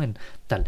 Pero entiendo, por supuesto, a los ateos. Y también entiendo a los teístas, ¿no? A los que piensan que existe un Dios, porque efectivamente también en el universo ves ciertos elementos de inteligibilidad que dices de dónde vienen. Pero claro, yo les diría, si propones a Dios, también vas a tener un problema nuevo, porque vas a tener que explicarme de dónde viene ese Dios. O sea que en el fondo no vas a ganar mucho explicativamente con respecto a la autosuficiencia explicativa del mundo. Claro. Por eso prefiero mantenerme agnóstico.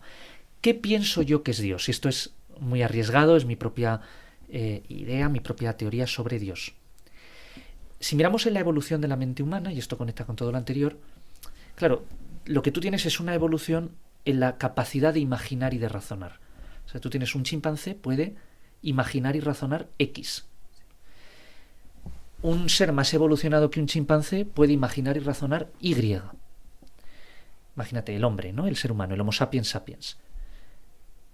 Un ser todavía más evolucionado que nosotros podría imaginar y razonar Z. Entonces, lo que nosotros estamos diciendo que es Dios, en el fondo no sabemos ni siquiera qué es el límite de nuestra imaginación, que sería el ser perfecto, autosubsistente, pero todavía no somos capaces de imaginar algo mejor sobre Dios. Entonces, para un chimpancé, su Dios sería algo mucho más pobre de lo que para nosotros es Dios. Y para una mente superior a la nuestra, Dios sería algo mucho más rico de lo que los filósofos y los teólogos nos han dicho que es Dios. Y probablemente no tendría ciertas incompatibilidades e inconsistencias lógicas en la definición tradicional de Dios. Entonces digo, Dios para mí es el límite cuando X tiende a infinito, es un límite asintótico. Es decir, nunca llegaríamos a tocar el último concepto posible de Dios. Entonces Dios es el límite al que puede tender la mente humana, es lo máximo que tú puedes imaginar y razonar. Pero yo no considero y no me atrevería a considerar que la mente humana sea el límite de la mente. Yo estoy convencido de que surgirán mentes superiores a la nuestra. ¿Ah, sí? Cualitativamente superiores. Igual que la mente del chimpancé es cualitativamente inferior a la nuestra. Sí. Cuantitativa y cualitativamente. Es decir, no puede imaginar y razonar ciertas cosas. Pues probablemente surja una mente que sí, que pueda imaginar y razonar cosas que nosotros no podemos. ¿Será evolución de nosotros o será... Este es el tema. ¿Será máquina? Este es el tema. No se sabe. Yo soy bastante... no escéptico, pero no me espero mucho de la evolución biológica. No me espero. No me atrevo a decir que hayamos tocado un límite, porque eso nadie lo sabe. Nadie lo sabe y nadie que pueda decir nadie lo sabe. Es como si un Homo erectus hubiera pensado en su momento que era el límite de la evolución. Pues no, nosotros los Homo sapiens somos más evolucionados que un Homo erectus y tenemos un cerebro muchísimo más desarrollado en muchos aspectos. Pero no espero mucho porque es muy lento ese proceso. Es muy lento. La selección natural opera de manera, exige muchísimas generaciones. Espero más de la evolución tecnológica. Entonces ahí viene la inteligencia artificial. Todo esto que se habla, que a mí me pone muy Claro, nerviosa. y no es una vía de escape, porque yo tampoco soy transhumanista. De hecho, a mí me parece que el error del transhumanismo es que ha llegado demasiado pronto. Sí. O sea, para ser transhumanista todavía debemos haber superado, es como siempre digo, Marx se adelantó a su tiempo. Para tener el sistema socialista necesitas haber producido más. Es decir, a lo mejor ahora es más posible que antes, ¿no? Y en el transhumanismo pasa lo mismo. Pero por ahí yo creo que hay una vía posible de superación de los límites de la mente humana. Pero si me dices Dios, en el fondo para mí Dios es la mente humana. Entonces Dios es el límite de lo que tú puedes imaginar, el concepto supremo que puedes imaginar en un momento dado, con un tipo de desarrollo de la mente.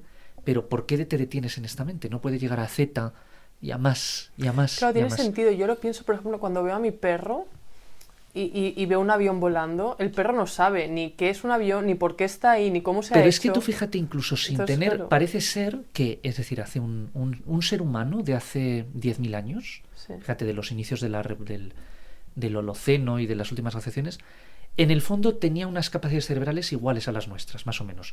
Y podemos deducir que su mente era como la nuestra. En el fondo, si decimos que la mente es la organización funcional del cerebro, las capacidades innatas que tenía ese humano, Homo sapiens, de hace 10.000 años son como las nuestras. Tú fíjate lo que podía imaginar ese humano con la misma mente, vamos a suponer que tenía la misma mente que nosotros.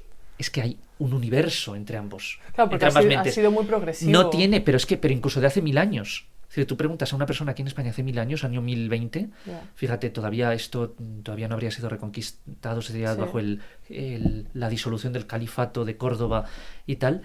Tenían la misma mente que nosotros, eran humanos como nosotros, pero lo que podrían imaginar ahora mismo aquí, en Madrid, hace 1000 años, de lo que podemos imaginar nosotros. Incluso a veces sin evolución y sin tener una mente distinta, biológicamente, incluso siendo humanos como somos, sin entrar en el tema de inteligencia artificial, no es asombroso lo que puede hacer la mente. Para mí Dios es la mente, Incluso que es la capacidad que claro. tiene de llegar a conceptos límite. Claro.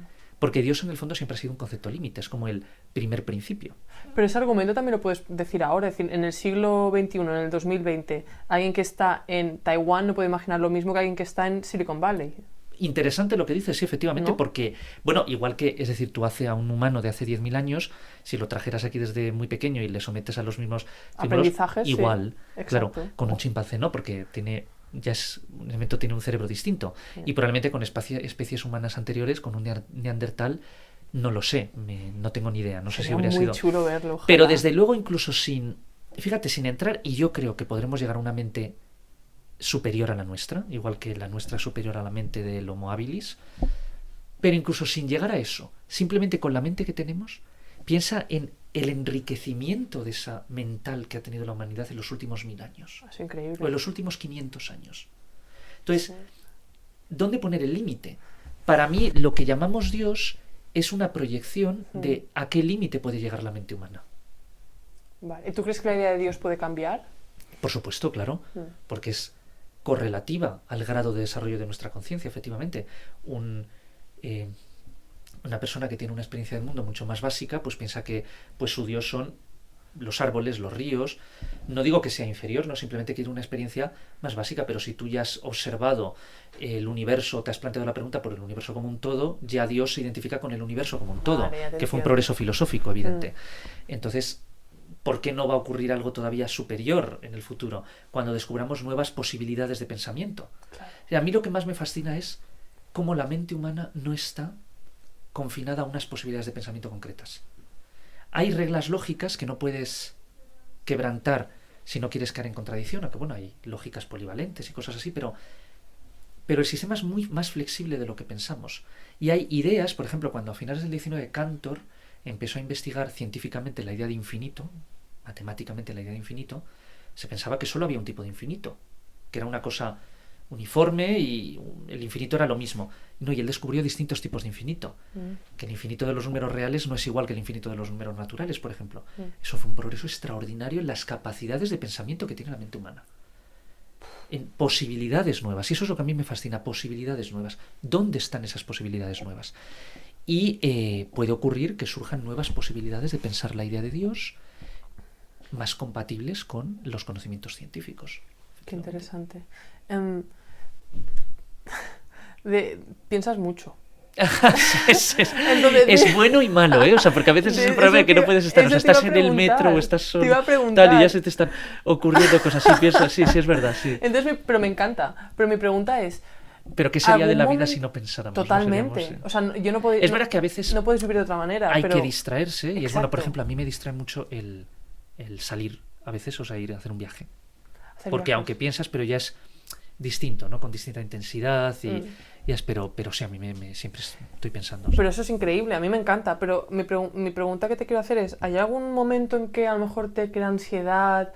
Muchos. O te crea incluso depresión, porque claro, ves, no sé, ves la insignificancia del ser humano, o al contrario, ves Totalmente. que hay tanto, o sea, mira, ahora de ¿cómo lo hecho otro gestionas? libro que está a punto de salir, que es un diálogo filosófico, que es un género que a mí me apasiona, porque mucha gente piensa, pero tú eres muy racional, digamos académico. Efectivamente tengo obras de esa índole, pero también tengo una vena artística, ¿no? Atanasius, por ejemplo, pues es filosofía de manera artística, es filosofía en poesía, etcétera. Y ahora quiero, el que voy a sacar en breve de Obolente, es un libro que se llama Logos y Sofos, diálogo sobre la ciencia y el arte. Yo, cuando tenía 14 años, cuando estaba en la tele, escribí un libro que era las preguntas básicas de la vida, que era Logos más racional, Sofos más idealista, menos cientificista, digamos. Pasa que al final no lo llegué a publicar y bueno, no tuve... uno siempre ha tenido también frustraciones con sus obras. Yo es verdad que luego publica Claro. mucho, pero que no todo el mundo se crea que todo. Hay cosas que no he publicado, que en su momento no me admitieron, o que luego yo no he estado contento con la obra, etcétera. Y lo dejé ahí muchísimo tiempo. Pero retomé desde cero un diálogo filosófico, se llama Logos y Sofos, diálogo sobre la ciencia y el arte. Es decir, ¿qué es más importante, la ciencia o el arte? ¿Qué nos enseña más a comprender lo humano? ¿La mirada científica al mundo o la mirada estética? Y lo hago en forma de diálogo porque me encanta contraponer continuamente, ¿no? O sea, uno tal y el otro pues le contraargumenta, y también la expresión más poética, lírica del texto. A mí eso me fascina, ¿no? Que la filosofía no sea solo contenido, idea, razón, sino belleza. Porque la belleza es una puerta al pensamiento, es la mejor puerta al pensamiento, ¿no? Cuando una idea encima está bien expresada, es como que lo importante es, por supuesto, el contenido, pero la belleza es una puerta muy imprescindible a veces a llegar a esa idea. Y la claridad, ¿no? Valoro también mucho la claridad, ¿no? Cuando puedes decir una cosa de manera clara, hay una etapa en la que uno a lo mejor busca la complejidad porque necesita justificarse, ¿no?, ante su entorno académico, pero luego dices, no, la claridad. Y es un diálogo filosófico, son unas 300 y pico páginas. Y claro, me planteó, la última parte me planteó el tema de la muerte. Y un amigo que lo ha leído me ha dicho que ese tema que esa parte es casi la que más le ha... Porque efectivamente es el sinsentido de todo lo que hacemos como seres humanos, los descubrimientos científicos, las creaciones. O sea, a mí que me encanta el concepto de las maravillas del mundo, ¿no? Las estoy siempre buscando. Dices, la gran pirámide, la gran muralla china, la pirámide de Chichén Itzá, y dices, oh, es deslumbrante, ¿no? Entras en Santa Sofía, me acuerdo cuando entré y ves esa cúpula, y dices, ¿cómo el ser humano puede hacer esto? ¿Cómo puede pintar la Capilla Sistina? ¿O cómo puede hacer la cúpula de la roca en Jerusalén?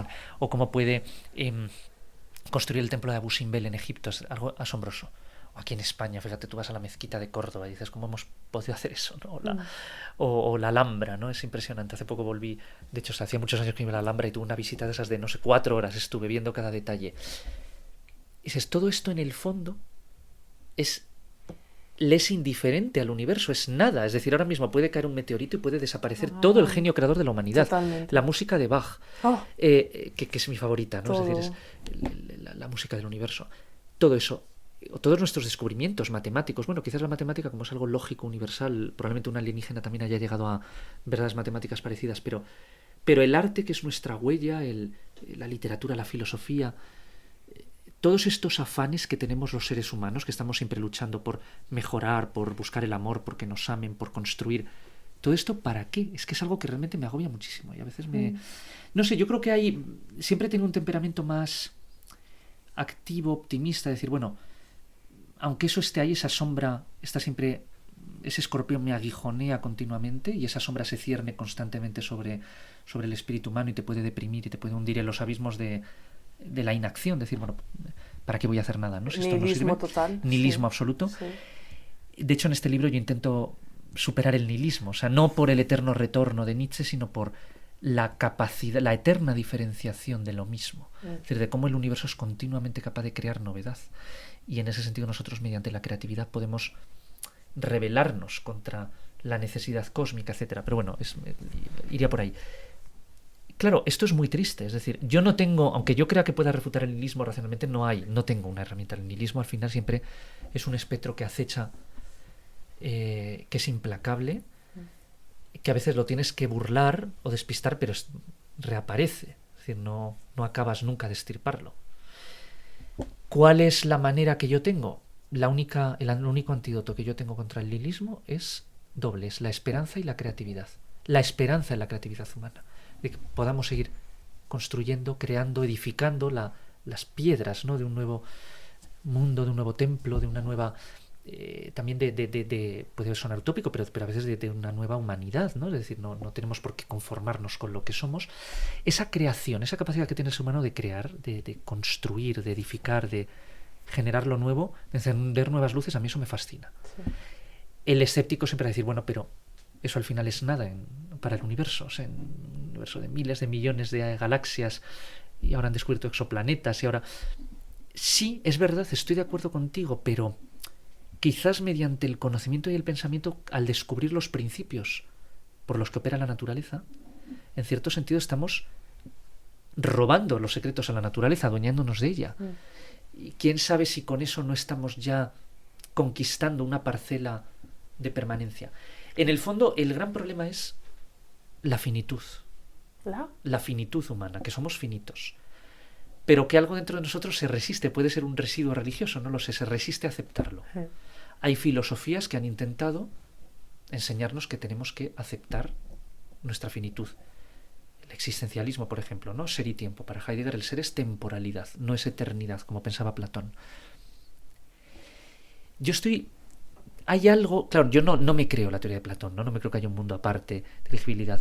Pero tampoco me conformo con esa idea de que el hombre es un ser para la muerte, que dice Heidegger, un Sein zum Todes. No, yo creo que el hombre es un ser contra la muerte. Y que quizás rebelándonos contra la muerte, aunque sea inútil, ya estamos venciendo a la muerte, mediante la creación, crear lo nuevo y legarlo. E intentar burlar las leyes de la naturaleza para poder permanecer. Esa yo creo.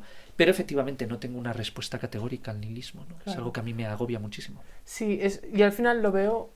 Claro, yo lo he pensado menos que tú, pero yo lo veo más como una elección, es decir, o sea, tienes la elección de decir, bueno, esto no sirve para nada porque me levanto y salgo de mi casa y me levanto de la cama, o la opción más proactiva, más optimista de decir, bueno, a lo mejor estamos aquí, no sabemos por qué, pero vamos a aprovechar el tiempo que tenemos. Es verdad que hay siempre, quizás porque yo en muchos aspectos soy muy racionalista y no me gusta dejarlo todo como a elección, es decir, no tengo que demostrarte que esto es así.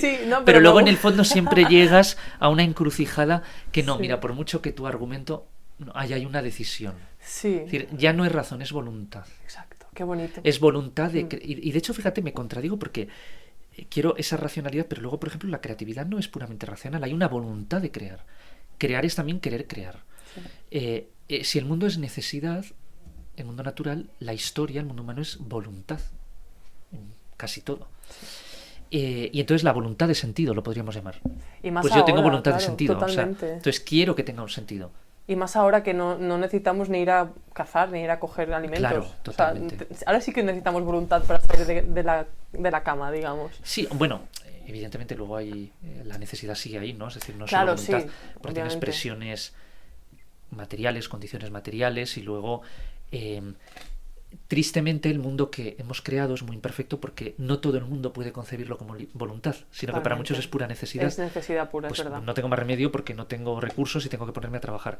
Pero quizás en un futuro es una utopía, pueda un mundo donde sea más voluntad, no necesidad, ¿no? Totalmente. Que es cuando ya nos diferenciemos todavía más de las necesidades naturales, claro. Claro. Y has escrito muchos libros, en tu vida has hecho muchos proyectos. Todo el mundo desde fuera te diría, ostras, has tenido mucho éxito y eres muy joven. Pero ¿has vivido algún momento difícil en tu vida que hayas sacado una buena lección? Fíjate, el tema del éxito es muy relativo porque aunque externamente parezca que sí, yo luego internamente siempre estoy en lucha conmigo mismo, ¿no? Porque yo quiero hacer algo que tenga valor para la humanidad y entonces soy un inconformista, con lo cual es muy relativo, ¿no? Es muy relativo. Además, bueno, el éxito es importante, sí, pero yo creo que lo más importante no es el éxito, sino lo que tú crees para la humanidad, ¿no? La utilidad, que a veces no tiene por qué ser algo deslumbrante que todo el mundo aprecia, ¿no? Es decir, puede ser una cosa más humilde y no importa. La cuestión es que pasa que vivimos también en una sociedad donde uno tiene que a veces estar de cara al público y dar a entender que tiene éxito, lo cual también es muy triste, ¿no? Cuando tú tienes que dar a entender que tienes éxito es que no estás tan seguro, claro. Etcétera. Entonces, bueno, pero para mí el éxito real sería comprender ciertas cosas que no comprendo, con lo cual te digo, no tengo ese éxito porque todavía no las comprendo y no sé si las llegaré a comprender. Y eso es lo realmente importante, porque luego al fin y al cabo tú puedes llegar a tal o hacer esta cosa que tenías como objetivo y la consigues y, o sea, es infinito, con lo cual hasta qué punto te vas a sentir nunca satisfecho. Entonces, bueno, eso evidentemente como elemento preliminar. Y luego, por supuesto, frustraciones y lecciones, evidentemente. O sea, a mí me han rechazado artículos, me han rechazado libros. Yo hay libros que ahora a lo mejor han salido y he luchado mucho. Y al principio, pues uno siempre entra esa especie de cólera, ¿no? De rabia, decir, ¿quiénes son ellos para...? Pero yo luego siempre he ido aprendiendo a decir, bueno, mira, me han hecho esta crítica, o en este artículo que me dicen, no, esto no lo... o no lo publicamos hasta que no corrija esto, y digo, oye, me han hecho el trabajo. Voy a aprender. ¿Por qué no voy a aprender de esto? Aunque al principio voy a analizarlo con calma. Quizás ellos no han entendido lo que yo quería decir y quizás se equivoquen, pero esto que dicen es correcto. Pues voy a usar me han hecho el trabajo gratuitamente. Digo, pues mejor, o sea, es el escenario ideal. Y sí hay muchas cosas que uno no, pues a veces quieres que se te ocurra tener una idea original en este tema y a lo mejor no acaba de ocurrirse, no se te acaba de ocurrir, o piensas que tú has dicho algo interesante y luego no es tan rompedor, o... Sí, o sea, todo el mundo tenemos frustraciones, pero lo importante no es tener frustraciones, sino aprender de ellas, y lo grave es no aprender de ellas. Ya digo, cuando, por ejemplo, te rechazan un artículo o un libro, pues bueno, verlo como una oportunidad, lo voy a hacer mejor ahora, y ahora ya no me lo vas a poder rechazar.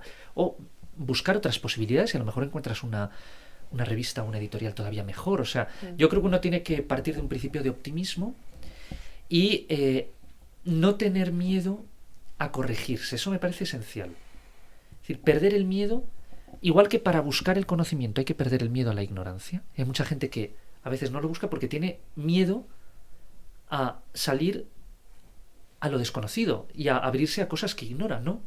Es decir, no, pierde el miedo a la ignorancia y entonces vas a poder adquirir conocimiento, porque si no, te vas a quedar secuestrado por el conocimiento que ya tienes y la ignorancia que ya tienes. Ábrete a nueva ignorancia y ábrete a nuevo conocimiento. Pues al emprender proyectos, y yo creo que un académico en el fondo es un emprendedor. Totalmente. Igual, solo que no lo hace por un incentivo económico, sino más bien por un incentivo, digamos, intelectual. Evidentemente tienes que estar dispuesto a corregirte, a reinventarte. Mantienes una identidad, pero te tienes que estar corrigiendo. Claro. Y eso es esencial. Y yo he conocido a mucha gente que tristemente a veces no se queda en eso y ya está. Pues oye, a lo mejor tu hipótesis inicial, aunque a ti te pareciera extraordinaria, nuestras percepciones, las percepciones que tenemos de nosotros mismos suelen ser engañosas, tenemos muchos sesgos. Pues a lo mejor no era tan buena, pero ahora la vas a poder hacer mejor. Sí, controlar. Y si no, también, pues este tema, mira, no me lleva a ninguna parte, pues lo dejo. Exacto. No pasa nada. Hay trenes que van a vía muerta, paran, te bajas y te subes a otro. No pasa absolutamente nada. Sí, y todo es exponencial, ¿no? Todo suma al final. Totalmente. Así que... Siempre y cuando uno desarrolle capacidad de aprender. Porque efectivamente, si simplemente son acontecimientos externos que te pasan, pero tú no extraes ninguna lección, pues claro. No. Dos preguntitas y ya te dejamos libre, que llevamos bastante rato. Se me ha pasado no sé cuánto llevamos. Llevamos como 1h20 por ahí, ¿no? Madre mía, esto es la relatividad del tiempo. ¿Verdad? Eso, me he quedado... Dos preguntas muy rápidas y ya está. La primera es, ¿qué consejo le darías a tu yo de 25 años, esa edad? ¿Dónde estabas? Para saber un poco la situación. ¿Y qué te dirías? Muy buena pregunta, o sea, sí, porque yo tengo 33, entonces sí, efectivamente, yo me inicié en el mundo académico, empecé de profesor, además es que por eso es verdad que he trabajado en la televisión y en otros sitios, pero luego el resto yo llevo ya 8, casi 9 años en el mundo académico, o sea que en el fondo desde 2011. Entonces en ese momento estaba empezando, ¿no? En el mundo académico. ¿Qué le diría yo a mi yo de 25? 25, 23. Sí, yo lo que le habría dicho es que fuera mucho más selectivo con ciertas lecturas y con ciertos elementos, ¿no? Que hubiera aplicado antes un filtro. Así quizás hubiera ganado tiempo. También es verdad que al haber leído más, a veces también aprendes a distinguir mejor que es lo bueno de lo malo, ¿no? Y a veces es bueno haber leído cosas malas porque así ya sabes y ya te expones, ¿no? Entonces un mal libro de vez en cuando no es tan malo porque te puede enseñar. Pero yo le habría dicho eso sobre todo por ahorrar tiempo, y luego también le habría dicho que fuera algo menos perfeccionista, que no se preocupara tanto por tener la obra perfecta, la frase perfecta, tal, sino que a veces dejara respirar más a su verdadero yo, que a veces brilla más cuando no está sometido a demasiados encorsetamientos y justamente a esa búsqueda de brillo por brillo, ¿no? O sea, y del yo de 25 al de ahora, dices, o sea, la inversa. Bueno, si quieres hacer eso también. O sea, ¿qué sueños o digamos qué proyecciones tenía yo en ese momento? Bueno, es parecido a lo que tengo ahora, ¿no? Quizás, sí, alguna publicación más en inglés, aunque ahora voy a sacar uno en inglés. Pero bueno, me siento bastante... es verdad que sí me gustaría haber comprendido más ciertas cosas, ¿no? De la mente, del conocimiento, del sentido... Y todavía no estoy. Súper joven, si aún te queda un montón. Claro, evidentemente, pero unos sí, pero bueno, siempre. Claro. Y luego al final, ya si te vas tú a Séneca, sobre la brevedad de la vida, o sea, ese es un libro que es increíble. Ya lo decía, además era Newton, ¿no? El tiempo es el mayor enemigo del hombre, qué verdad. Qué bueno. porque al final, bueno, tampoco me quiero agobiar, ¿no? Porque efectivamente, esto me acuerdo que una vez conocí al descubridor de las neuronas espejo, Rizzolatti, y hablando con él le dije, es que claro, que sana envidia me da usted, porque ha descubierto las neuronas espejo, aunque bueno, ya sabes que hay también debate científico sobre su valor real, pero bueno, es un descubrimiento. Entonces me dice, pero no te agobies, eres joven, puedes hacer todavía cosas. Bueno, a lo mejor no descubres las neuronas espejo, pero porque no puedes.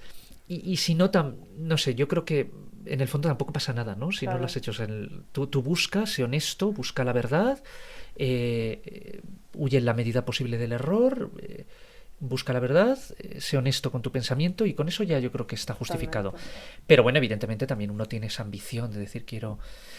Sí, y yo me habría dicho eso, al futuro le habría dicho, habría esperado, pero bueno, en el fondo estoy contento, solo que insatisfecho. Pero por carácter siempre iba a estar insatisfecho. ¿Pero qué buscas? Claro, porque busco muchas veces, pues busco una comprensión más profunda de ciertos fenómenos y de ciertas realidades. Claro. Pues tiene trabajo. Totalmente, no hay. Pero bueno, también es cierto que a mí me gusta crear y quizás por esa faceta artística, lo bueno en el arte es como no tienes un objetivo tan claro, no es que tengo este problema mente-cerebro, lo quiero resolver, no. Es la creación, por la creación. Entonces yo ahí también eso me consuela muchísimo y me ayuda a canalizar energías. Sí, y no es incompatible. Y es una cosa que el arte estimula totalmente. El pensamiento Yo me he relajado científico. con eso, porque antes era, no, quiero emprender y quiero empezar una empresa. No, pero también quiero hacer el podcast, que es más... Digo, no, pero no puedo. Sí, ¿por qué no? Pues a veces es mejor... Sí, y luego muchas veces si tú estás cómoda con esta cosa que estás haciendo y eres feliz con eso, pues, oye, ya te puedes sentir satisfecho, ¿no? O sea, al final... Exacto. La última pregunta. Explícanos sobre el último libro ahora que estás un poco en proceso ya de sacar, de qué trata. El diálogo filosófico, el que te he dicho, de Logos y Sofos. ¿Pero no tenías dos? Este y el otro es justamente en inglés, o sea, justo lo que te decía antes de escribir en inglés, que es interesante porque yo había publicado en inglés más de teología e historia de las religiones, pero siempre he sido muy temeroso, porque como soy muy perfeccionista, dices, fíjate, si en castellano, o sea, sí, pues en inglés...